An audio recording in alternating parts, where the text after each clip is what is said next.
Welcome to Late Night Riders. On this episode, we talk with Amanda Held. We hope you listen to this episode because it's so interesting. It tells you about PTSD veterans and how they can get significant help. Also, Amanda's bringing in children now into the program, which is also huge. Around our area, there's so many children and people in need of finding stability and accomplishing in their lives so much more than what they've been through. So it's a wonderful episode to listen to. For more information, go to Amanda's website, H.O.O.V.E.S. Enjoy! This podcast is brought to you by Ramm Horse Fencing and Stalls, the one-stop shop for your horse farm. Ramm is family-owned and operated and has been in business for over 30 years. We welcome you to call in and speak with an expert about your next project today at 866-653-8984. Again, that's 866-653-8984. Welcome to Late Night Riders. I'm Gretchen, and today I'm joined by my grandma Debbie, my mom Kristen, and Amanda Held. Hi, Amanda. Hi, how you guys doing? Good to have you back again. Thank you so much for having me. Oh, If you love want to having hear more about Amanda and all that she does, listen to episode 2. She was one of our first people that we podcasted with. Which is exciting. Mm-hmm. Yes. I like that. Yep. So, Amanda, could you give us an update on H.O.O.V.E.S? You've had a ton of stuff happen since the last time that we talked to you. Yeah, absolutely. This has been a year of exponential growth, and in the new retreat center, we put on 6 retreats this year, all unbelievably powerful. So we were able to help 32 veterans this year have a life-changing transformation. That's really exciting. Yeah. So your retreat center has really changed too, because you did all of the separate rooms. Can you talk about that? It has, yeah. So it was a great shell, and it was just kind of waiting for the artistic touches. My husband's a great designer, so I would love to take credit for the beautiful rooms, but I really can't. I'm the Pinterester, and he's the one that actually makes it happen. Executes it. So Cool. But you the two of you together have made something that's very peaceful. You walk in and it's very calming. So did you wanted it to be more like a retreat? Is that what you were looking for, or what were you trying to go for? So the vision for the place, and one of the things that everyone says that comes there is that because it has the long winding driveway, that by the time you get to the end of the driveway to the house, you're really in a different mindset. And we just wanted to kind of continue that relaxation, and our goal was to make people feel like they were just taken out of the world and kind of in the middle of nowhere. And the vision was to have the retreat center just kind of hug you when you walk in, and we wanted it to be really earthy and rustic and kind of that, modern farm chic look. Right. And know. that property just lends itself so nicely to that. It really is like does. just such a peaceful place. The home is just a peaceful place. It really has that feeling. Oak openings in circles kind of goes around the area, which is one of the top 10 Metro parks with horses, for trails for horses. So it's just beautiful. It's lovely. Yeah. One of the veterans said something to me that really stuck with me over the summer, but she's a Marine veteran, and she said, you can't heal in the same environment you were hurt in. And so that really kind of resonated with me, because the reason we started doing the retreats in the first place was really to take people out of that environment, out of the day-to-day, and when you can give them a place that's just so still and calm and supportive, they can make changes there, and then when they go back to their original environment, it feels different.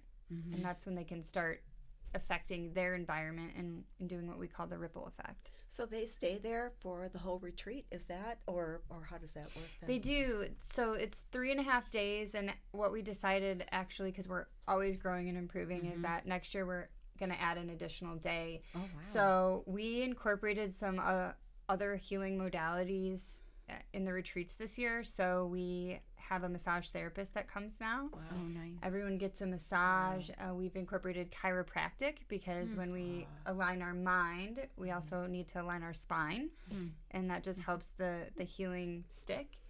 We also purchased a MagnaWave machine, which is a high-frequency electromagnetic pulse therapy. I've done it. Yeah.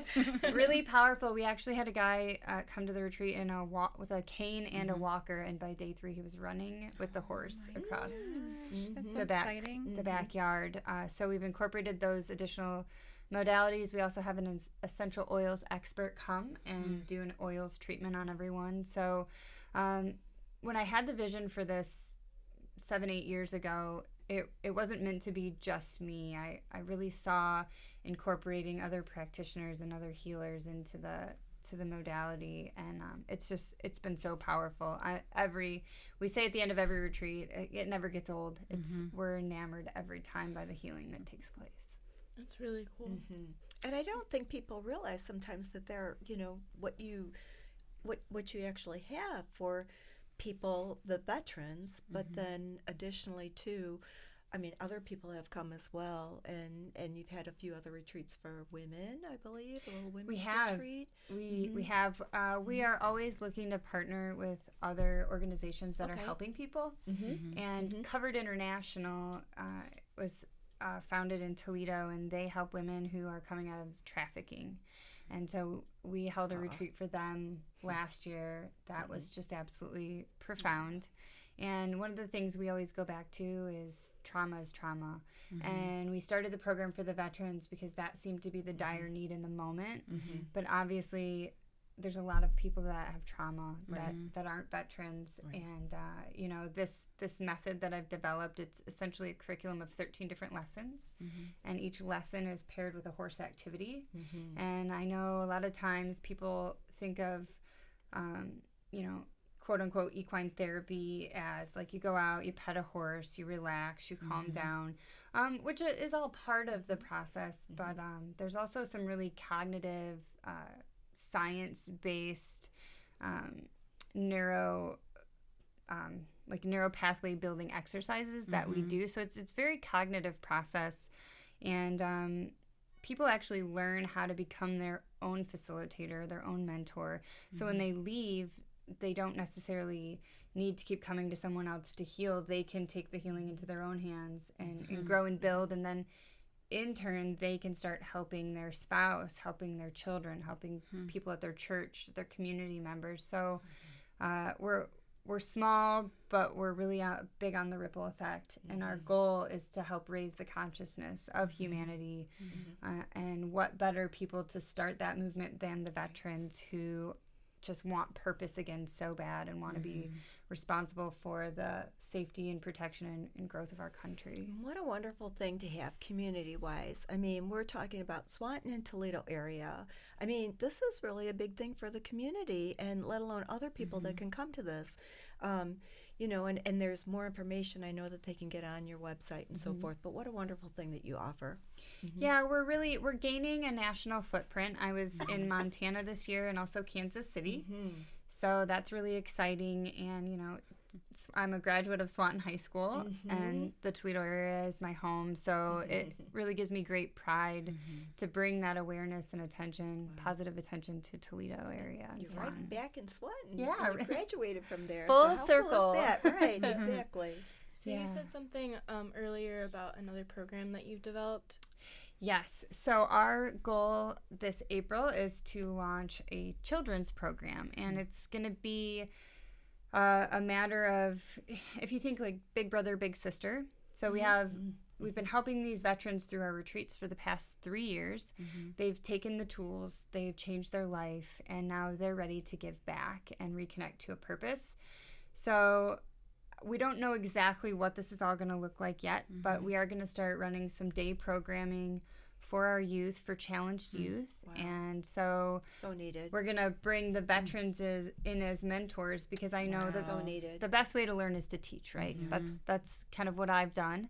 And now I have this whole force, and now they are going to get the opportunity to share their knowledge and their insight and their personal experience with our youth. And there's such an underserved population right now. Yes, they are. Of youth in foster care, and we the Family House is an organization downtown, and we're actually at the Toledo Zoo every Tuesday night in the month of December, And I connected with a lady that works at the family house, and they have, I believe, 30 homeless families. Oh, wow. Oh, my gosh. And so we're going to see about partnering with them. And there's also another organization called the Ohana Project.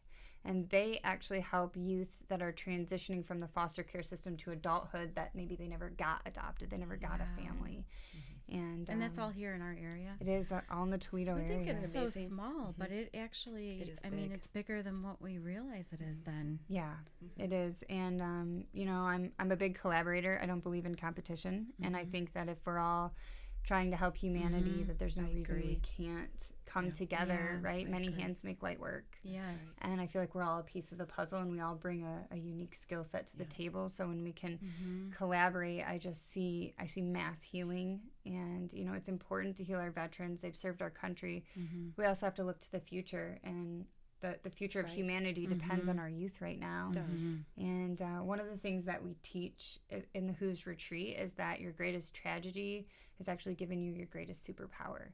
So when we help people find their superpower and how that was born in some of their most trying moments, it really skyrockets their ability to contribute and their gift to humanity. So we have a lot of people that have great entrepreneurial qualities, and sometimes they just need a little bit of shift in perspective.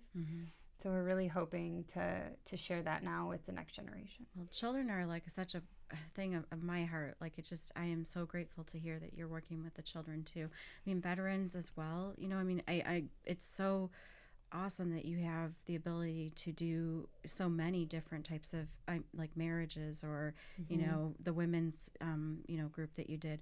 This is just an incredible experience for anybody that goes through it.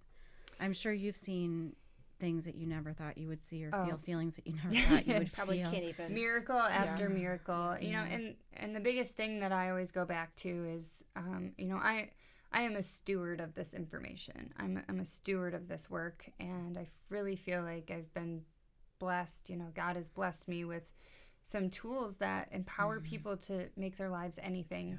And so I take my stewardship very seriously, and, you know, I tell people when they come out, I can't heal you. It's not about me. I'm going to share some tools and information with you that you can take as far as you want. And I just keep to hope to keep creating that ripple effect. And some of the people that have come through and healed this year are actually going to be heading up the children's program. Incredible. And for the children to learn that at a young age, to be able to even learn how to have the coping skills or the skills to be able to talk to somebody, you know, and tell them what is going on. I mean, that changes a child's life. Yes. You know, so they don't have to go take that into their adulthood. Absolutely. And children are so resilient, and they're so smart, and they're so receptive. And one of the other miracles we had happen at the farm this summer was actually on Memorial Day. We had a miniature horse born, and he talked about that. Yeah. Tell His name us about is that Patriot. little miniature horse. He's a superstar. And But he had a hard beginning. he didn't did. He had a Bless hard his heart. beginning, and, you know, when we found him in the stall in the morning, and he had a very enlarged tongue, and you could tell by looking at his face that just something wasn't right. There was something wrong. Very tiny too. He Very was little. extremely tiny, even for a mini. He was about 12 pounds. So little. And he couldn't nurse because of his enlarged tongue, so I was bottle feeding him every 2 hours. Thank God it only lasted 5 days because I was becoming emotionally unstable from New lack mother of sleep. again. Yeah. And, you know, you know, there's some talk about, you know, people thought maybe I should put him down, and you know, I really just felt like, again, my eye is trained to see blessings in tragedy. That's what I do. And I thought, no, he's a gift. And, you know, if he makes it through this trying period, his story is going to inspire so many people. So he's thriving. He's now our ambassador. He's going to be at the Toledo Zoo, like I said, every Tuesday from 4 to 7 throughout December. But what he did, his story, actually inspired me to write a children's book. Oh, how sweet. Exciting. So this first book, I've written it. It's being illustrated right now. And I'm launching a series called The Patriot Project. Oh, how cute. And this first book is actually about grief. And so I've taken the tools that I've learned and that I teach the veterans, and I've really, really simplified them in different stories. Sweet. And so in this particular story, it represents my past. So the farmer passes away in the story, and that the farmer represents my dad. And so the little boy goes to Patriot and says, Patriot, I really miss the farmer. And Patriot says, well, what do you miss about the farmer? And Patriot and the little boy says, well, he gives him a whole list. I miss his wisdom, his strength, his, resiliency. And then what Patriot does is he takes the little boy to the farm and to every animal, and he says, well, what do you love about Hemi the Clydesdale? And the little boy says, I love his strength. And what do you love about the chickens? And sweet. I love their patience. So what it's based on the natural law of the one and the many. So we love qualities in one, and when the one leaves, they disperse to the many. Yes. And so Yes. the lesson is that the things that you love about someone never go away. They just change form. How sweet. So That very, is very so sweet. cool. Yeah. That's exciting. So the first of many. yes. So we have different topics. I'm gonna Sure write you on would.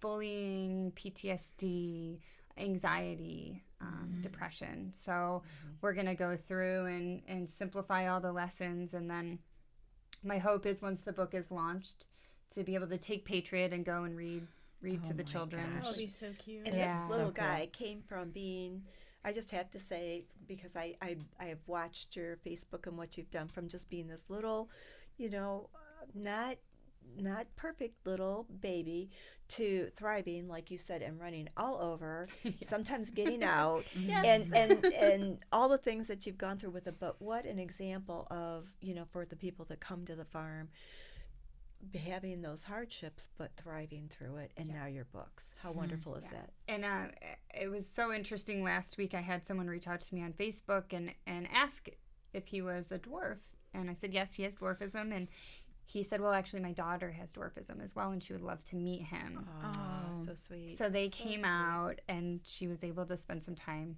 with Wow. Patriot, and it was just it was a really neat exchange. So yes, he's incredibly inspirational. I think it was day 3 I came out for his routine feeding, and he was kind of flat out on the stall, and I picked him up, and he was pretty much limp in my arms, and I thought, So sad. God, please, Yeah. obviously if this is your will, but please, I pray healing over this little guy. And I got this intuitive lead to go get some molasses, and I put some molasses in his mouth with a syringe, and I literally, that was the turning point. I came back an hour later, and he was actually bouncing around the stall. So Oh my goodness. How big is he now, Amanda? You said he was 12 pounds. Is he he's what- about 80 pounds now. Okay. He's only about like a 23 little inches. child? Yeah, he's, Child size. He's little, but he's stout and he's solid. And we Justin tried to pick him up the other day, because before, when he was being naughty or he wouldn't cooperate, we'd just pick him up and carry him. And so he's kind of reached that point where we can't do it anymore. But he is halter broke now, and Oh, good. There you go. ornery as ever, and Good. just How sweet. living his best life. Now, can he eat normal? Because he has that. Is it still an enlarged No, tongue? his tongue is actually fully back in his mouth. Okay. Wow. But in the interim, when it wasn't, at about 3 months, it was kind of just sticking out a little Yeah. bit. Yeah. So actually what we did is we had him turned into a stuffed animal. So I ordered 500 little Patriot stuffed animals, and they have a little tongue kind of So cute. out the side.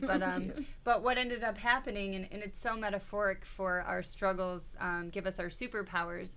But at day 5, he actually figured out how to use his tongue to nurse, but because his tongue was so large, it became like super suction.